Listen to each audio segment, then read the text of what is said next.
Welcome to Leading the Next Generation with Tim Elmore, where our mission is to empower the emerging generations with skills to lead in real life. Hey leaders, Andrew here. With me as always, Dr. Tim Elmore. How are you doing today, Tim? I'm very well. Looking forward to this one. Yes, absolutely. Tim recently sat down with to do a conversation, an interview really, with a really fantastic leader. If you don't know this guy, you're going to be really glad you're about to get introduced to him. It's a guy by the name of Carey Nieuwhof, who is a thinker. He's a leader in so many contexts. He has a really great, well-known, well-listened to podcast as well that you may want to check out. But let me tell you a little bit about Carey, and then we're going to jump to that conversation. Carey Nieuwhof is a former lawyer, as well as a former pastor. He's the founder of Connexus Church in Barrie, Ontario. He's a much sought after conference speaker, podcaster, and thought leader with millions of listeners regularly tuning into his podcast. It's called the Carey Nieuwhof Leadership Podcast, and it features some of today's top leaders and cultural influencers. Carey and his wife, Tony, live near Barrie, Ontario, and have 2 children. Now, Carey is also the author of several books, but his latest one is called At Your Best, How to Get Time, Energy, and Priorities. I love this book because Carey is writing this book to people who are frankly just like me, right? Yeah. This sounds very familiar to all the conversations that I'm having with educators around the country who are just feeling worn out. These are people for whom they would say slammed is normal. Distractions are everywhere. Life seems to be getting reduced time and again to just going through the motions. Yeah. I think so many of us feel that way. So if this is you and you feel tired of living this way, I think At Your Best is going to be very helpful to you. It's designed to give you strategies you'll need to win at work and at home by living in a way today that will help you thrive tomorrow. So we're so honored to have Carey as a guest. So Tim, I'm going to let you take the interview away. Carey, it's so great to talk with you again. We have been in conversations off and on throughout the years. I've been up to see you that way. I think I've seen you down here in Atlanta before. Thanks for taking a few minutes and talking today. Always. No problem at all, Tim. Carey, one of the things I appreciate about you the most is every time I think you open your mouth, there is a great insight that's fresh and relevant and helpful. So I know that's going to happen today. But I'd like to talk about not only your life and how you live it, but your latest book and what you're up to. So let me start this way. Our focus, as you know, at Growing Leaders is the emerging generation. And I would say young people today feel the same thing that we're all feeling. We're just feeling absolutely overwhelmed and what psychologists would call flooded. Why is that? How did we get here? Yeah, I think it's natural if you look at the progression of where we've come. So, 15 years ago, the iPhone got released, and it was really a game changer.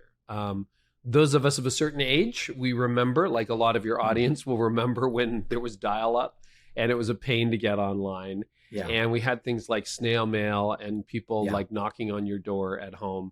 And access to human beings was really fairly limited. It was limited by our technology. It was limited by mobility. If you go back through history, there's his name's escaping me right now. Robin Dunbar, British evolutionary psychologist. And he says, it makes a plausible argument that for most of human history, like in other words, as long as humans have roamed the earth, most people knew about 200 people in their lives. And that's how we basically organized ourselves in villages and very small communities. And you kind of knew a few people in your town really well. You knew some fairly well, but even though you didn't know the baker really well and you weren't friends, you knew that, John is the baker, or, this is what they do. And what's happened is that has just accelerated in warp speed over our parents' lifetime, our lifetime, and now our kids' lifetime. And you and I know how overwhelmed we felt in the 90s, you know, and now how overwhelmed we are now. And our kids grew up as digital natives. So they're now this next generation, Generation Alpha, Generation Z, they're in a place where they are just deluged 24/7. They have to sort between real relationships. And you even think about things that you and I have talked about before, like career paralysis. I've learned over the last decade, the worst thing you can ask a 23-year-old is, what do you want to do with your life? And if you look at like me, when I was 8, I'm like, I'm going to be a lawyer. And I did go to law school and I graduated and the whole deal, ended up taking a different path in the end.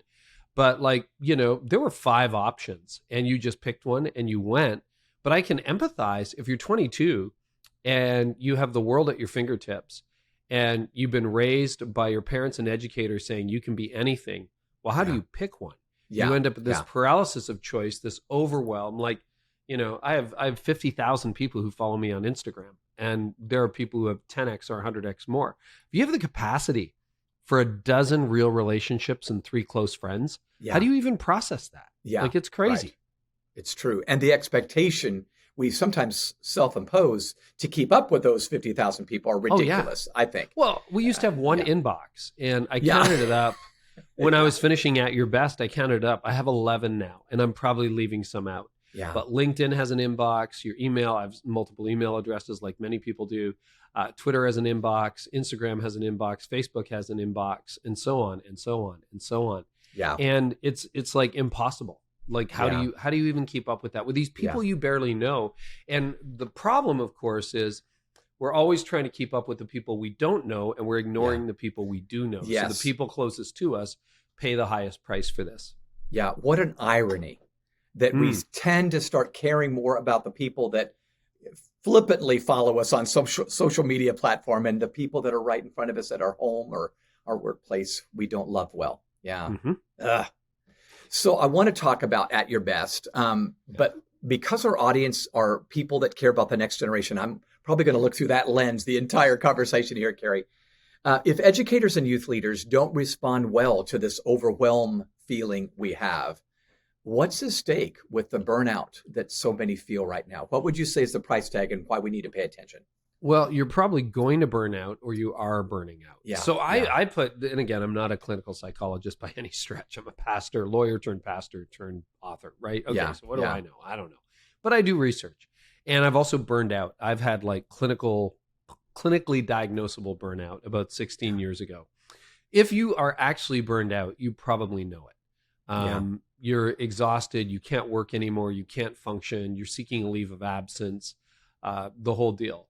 But I think there's another thing that I call low-grade burnout. And low-grade burnout is, my rough definition is, the functions of life continue, but the joy of life is gone. So you're able to get up in the morning, you go to work, but like there's no fun. Your heart is numb. The original title for the book, At Your Best, is Numb, and they thought that was really negative, and I agreed. But I think that's how most people feel, right? Yeah. It's just, I feel numb. I don't feel anything anymore. Somebody got married. I went to the wedding. I was supposed to be happy. I wasn't happy. Like I was, but I couldn't feel it.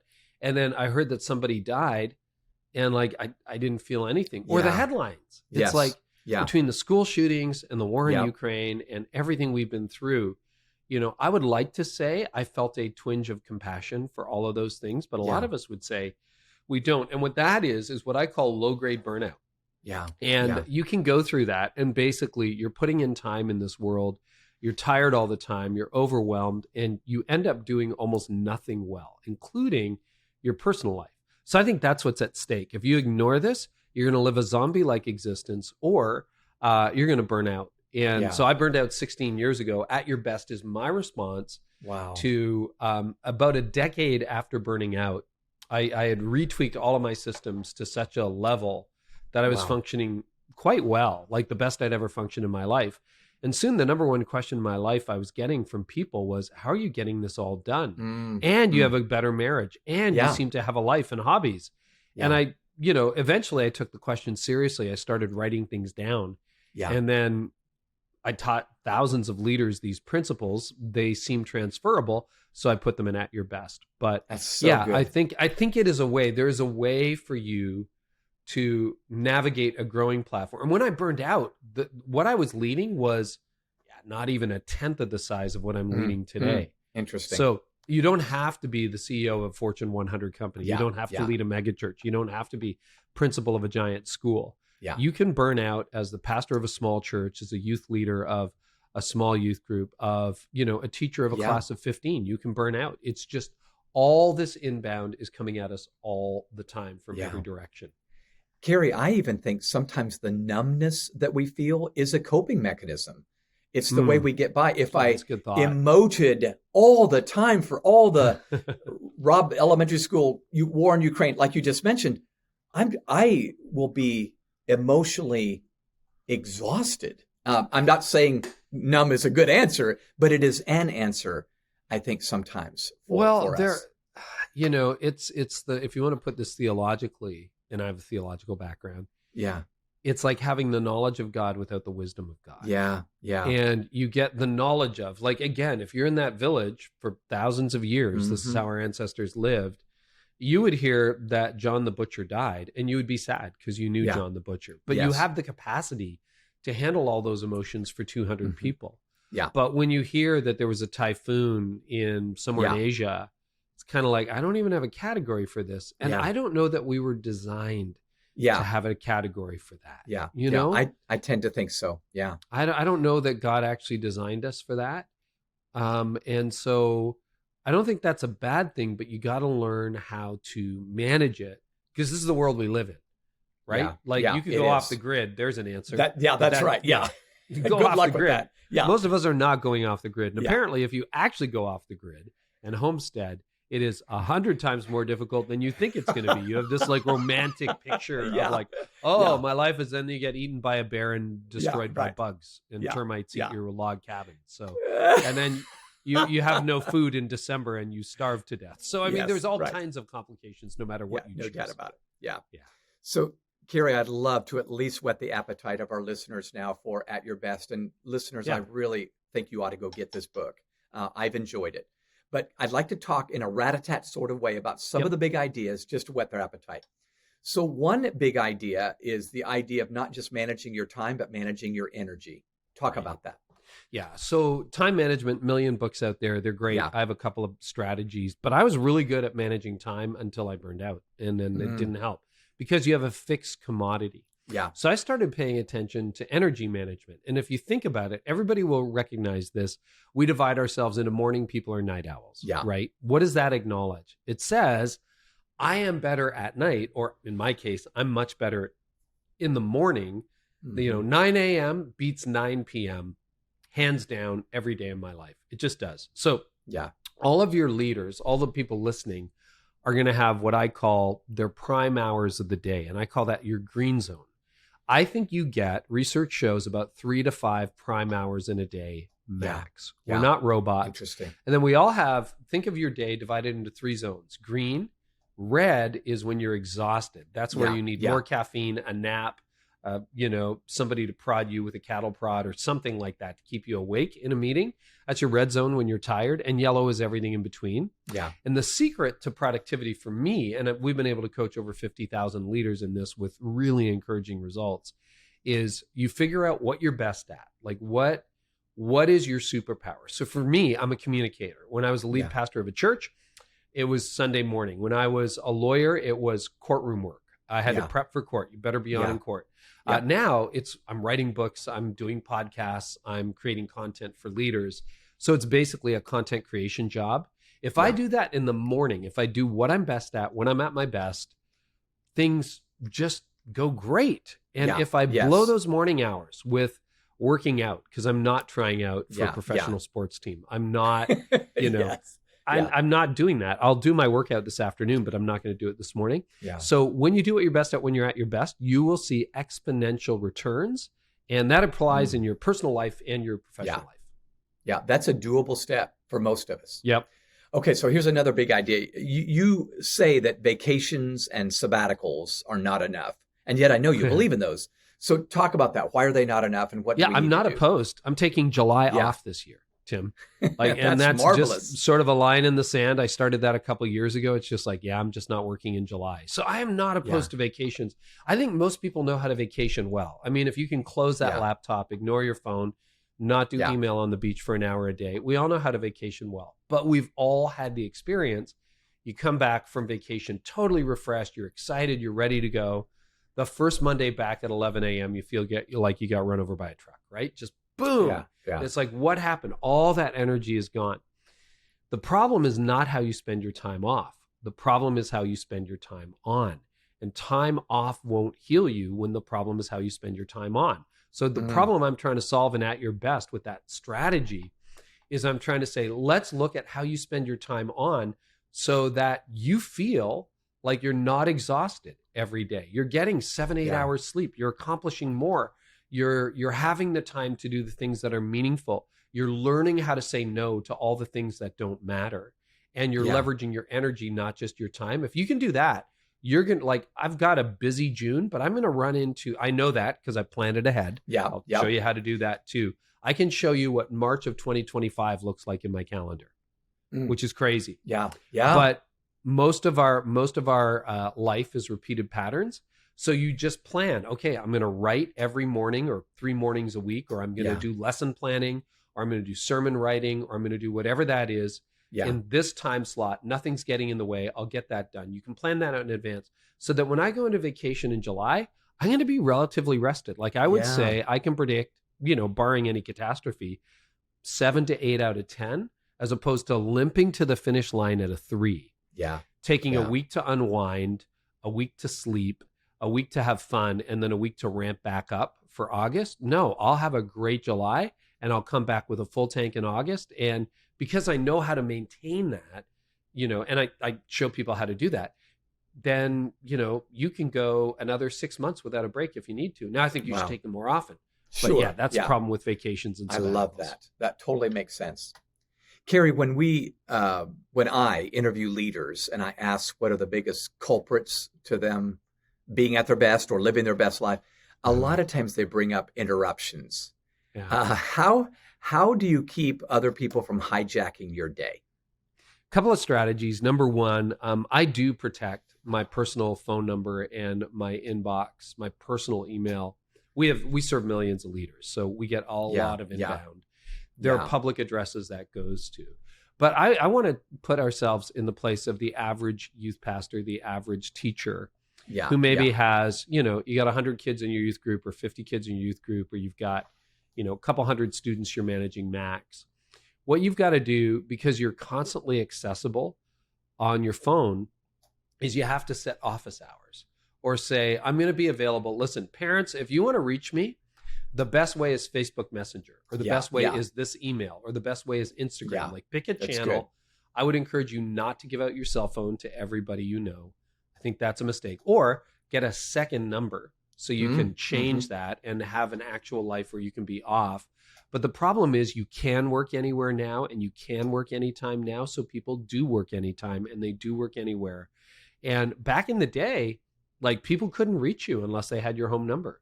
Right. Yeah, and that was glorious. So we've got to move into that state.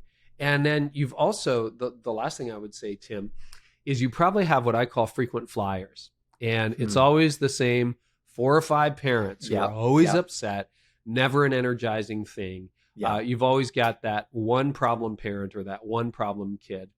So a couple of things, and this is going to sound very cruel and merciless. This is probably my lawyer hat, not my pastor hat. But like, cut your losses. Like you've got to put boundaries up around that, because here's what's true. If you've been meeting with an angry parent, once a month or once a week, or that problem student once a month or once a week for months, chances are you're not actually helping them. Yeah. So one of two things: either they don't want to be helped, which may be the case, or you may not be the right person to help them. There might be somebody else. There might be a trained counselor or somebody else who's fantastic and they're going to fix them, but they are not getting better for being with you. You're not getting better for being with them. So why not say, you know what? I'm not sure we're helping you.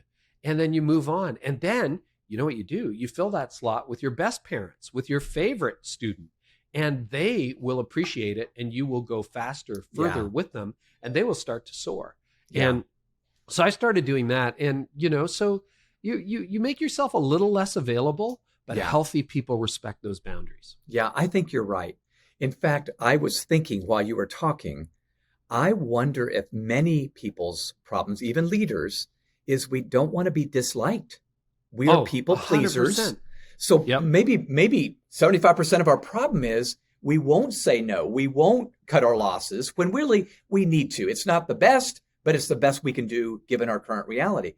Talk about that. Talk about saying no, or the emotional security that's demanded of me as a leader to say, I don't have to be liked by everybody. I'm okay with that. Well, people who like to be liked will be disliked, but I'll tell you who you're going to be disliked by. You're going to be disliked by your children. You're going to be disliked by your spouse. And you'll please some random person that needed an hour of your time over and over again. Yeah. But that's who's going to pay the price. Yeah. So think about it that way. And then saying no. One thing I do, I have a little formula. I'll run it through you really quickly, because we say, when you get the opportunity to serve as many leaders as we do, we get pitched. I talk to my podcast manager 15 to 20 times a day. Wow. Can I be on your show? Can I be on your Yeah. show? I don't get most of those, but we're just like very polite no. So what you say is, man, that would be wonderful. I'd love to do that. No, only do that if you're sincere. If you really hate the opportunity, create something else. But let's say most of the time, I would love to speak at your event. I'd love to have a call with you. I'd love to have you over for coffee. So if you can say that with integrity, say it. Man, Tim, that's wonderful. I would love to be able to do Growing Leaders. Thank you for the invitation. Then shift to a firm no. Unfortunately, I'm not able to do that right now. Or unfortunately, due to my other commitments, that is not going to work. Now, what I did for years as a mistake is that's not going to work right now. And you know what happens? Then they email you in a month and another month and another month. So just say, unfortunately, given my commitments, that is not going to work. Yeah. I really admire you and your work and appreciate you asking me. Thank you so much, Carey. Boom. Yeah. There it is. Firm. That's Now, good. obviously, it was a different answer here. Sure. But yeah. That, and I don't know, are you going to disappoint some people? Yes. But ironically, here's a principle. Scarcity creates value. Yeah. Right. I agree. Why is gold valuable over history? Uh-huh. Because it's a fixed asset. You can't manufacture more real gold. Well, you can, but there's not an infinite supply. Right? No. That Supply and totally makes demand. sense. So scarcity creates value. And that means when somebody does get on your calendar, they're really going to value it. You know, the other thing, I have people in my inner circle, like in the last half hour, who texted me and said, listen, I could meet today. And I'm like, great. So I'm meeting someone else in about 20 minutes. I'm going to do them a favor. And then someone's doing me a favor later in the day. But I have not over-scheduled my day so that I have, because there's always an emergency. There's always somebody who needs those 15 minutes. And when I was a younger parent, you know who needed it? My kids. Yeah. And that was pre-burnout. And I was too busy for them because I was filling everybody else's needs. I feel bad to this day. I have the privilege of working with one of my sons. The other one we have a great relationship with too. So we kind of worked that through in reverse. But I wish I got those years back. No doubt about it. Because in the end, those are the people you say, those are the most important people in my life. Totally. You know, Carey, I was just thinking again, what you were talking about saying no and some of the strategies you've used. I love the clarity you brought up. You got to initially or eventually be crystal clear. This is a no. Yeah, I'm sorry. Forever. Given my other priorities, I'm that's not right. able to do this. When I can, I want to ask about this. When I can, I like to add, now here's an alternative, you know, Joe Blow or whatever. Obviously with podcasts, that's not always something you can do. No, Would you can talk about totally do before? that. Yeah. You can recommend a friend. If you have staff, Yeah. sometimes I'll send someone from my staff in my place. But, you know, okay, I'll take you an example from when I led the church. So we grew from a handful of people. In the early days, it was average attendances. I did 3 churches. It was 6, 14, and 23. Trust me, you can manage that in 40 hours a week. There's no problem. I could visit everyone in the church once a month and still write a killer message. It was not hard. Okay. But then it grew, and now we have 3,000 to 4,000 people who call the church home. So what I did was I created not a church where everybody knew everyone. We tried to create a church where everyone was known. And the way we used that was we had small groups and we had serving opportunities. So if somebody wanted to be cared for, I'm like, well, are you in a small group? Oh, no, we don't do small groups. I'm sorry, man, I can't help you. That's our answer to that question. Yeah. And then, you know, someone else said, well, you know, I need you to visit me in the hospital. It's like, well, the way that works is through our small groups or the care teams that we have with our serving teams. And if they opted out of that, they opted out of pastoral care. Yeah. Yeah. And if they were really upset with that, it was their call. It was their choice. It wasn't our choice. It's like, we have a system. You don't like the system. And they're like, okay, well, go to another church. Listen, I promise you, there's 100 other churches within 2 hours of here with 40 people where someone will care for you personally. You can go there and be, well, I don't like that kind of church. The reason you don't like that kind of church is because it never scales to the level where it can do great teaching and great music and great programming and all of that stuff. So, and eventually there are some unpleasable people, but you know what's fascinating? I saw this on Sunday. I was saying I gave over the leadership of our church about 7 years ago to a fantastic successor, Jeff, and I was sitting next to him on Sunday. And there was someone in the church, and I'm like, wait a minute, is that so-and-so? And he's like, yeah. He looked a little different, had a beard and put on weight or whatever. And I'm like, I thought he left. And he goes, oh yeah, he did. And I said, but they always come back, don't they? Because what happens is they leave upset. Yeah. And then you never burn the bridge, but they find a way of coming back.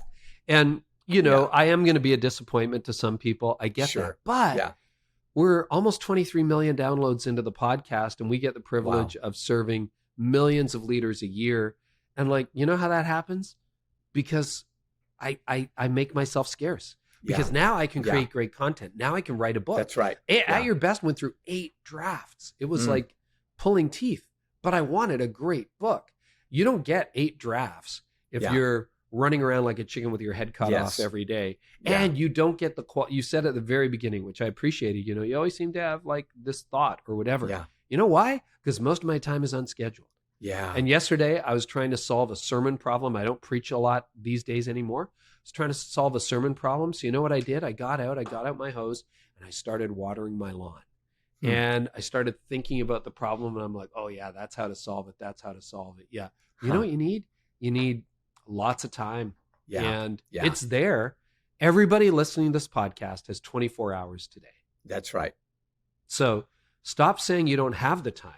Start admitting you didn't make it. You didn't make the time to think. You didn't make the time for your kids or your spouse or yourself or sleep or exercise. And you find, and you see this, Tim, the top performers almost always figure this stuff out. Yeah. They're like, when you really meet with the top performers, they have all the time in the world for you. They're not on their phone. They're not like, oh, hang on. I just got to get this text. They're not distracted. They're looking at you eyeball to eyeball. They got all the time in the world for you. And then, you know, you're thinking, how do you run this billion-dollar company? Like, I don't get it. Yeah. That's how. Yep. Carey, I remember years ago when I worked with John Maxwell, he said something to me. I asked him what are the questions he's getting from other leaders. And he said something similar to what you said. He said, the 2 questions I get asked most are, how do you get so much done? And how do you get so much free time? And when you have those together, it's living your best life. It's doing the very things you've just described. And it's just been the tip of the iceberg from this book. So I love. You know, we're progressing. That book was 6 months ago. And if I was writing it today, I'll give you one little thing from our leadership team. We're looking at moving to a 4-day work week. Yeah. Yeah. We want to serve more leaders by working less hours. Yeah. Yeah. And I think we can do it. And it's a complete paradox. And if you don't understand it, if you don't really think about it deeply, but studies are increasingly showing, like it's what is it? McDougall's Law, McDonald's Law, forget the name. Yeah. Work expands for the time available to fill it. Right. If you have 30 hours to write this talk, you're going to take 30 hours. If you have 3, you'll pull it off. Maybe you need 10, but okay. Yeah. Pick a number, work will expand to fill it. So we're going to experiment with being more productive 4 days a week than we are in 5. And if it works, it'll be a permanent thing in our company. I love it. Carey, thank you. This is so rich. And listeners, I just need to say to you, you just got your appetite whet for this. So At Your Best is available wherever books are sold. And Carey, I appreciate our friendship. You add value to me every time we talk, whatever the interview is. It goes back a long time, man. It was 2004. I brought you up to speak at our church. And it was just amazing. And we've spent a lot of time together. And I just continue to be amazed and blessed by you and what you do and how you sharpen me as a leader. Well, I feel the same way. Thanks for taking some time. It's been great. And listeners, you know what to do. So thanks, Carey. Appreciate it. Thanks, Tim. All right. Thanks so much, Tim and Carey. What an incredible conversation. I'm sure that you loved that conversation as much as I did. If you want to pick up a copy of Carey Nieuwhof's latest book, At Your Best, you can find it on Amazon, or you can simply click the link in the description. We'd love for you to do that. I know I'm going to be getting my copy and reading it, so I would encourage you to do that as well. Well, as always, if you want to give us 5 stars on iTunes or wherever you get your podcast, we would greatly appreciate that. If you found this interview particularly helpful, you're thinking about somebody else who is experiencing maybe some burnout or some just some exhaustion related to work or life, we recommend you share that with that person. We would appreciate that as well. If you want to connect with us on social media, we are at Growing Leaders and at Tim Elmore pretty much everywhere you are. And then finally, if you've got ideas for this podcast, whether it's other people you think we should interview or perhaps a subject you think we should cover, shoot us an email. It's podcast@growingleaders.com. We really appreciate and love getting those from you. Tim, thanks again for leading us to this great conversation, and we'll see you guys next time.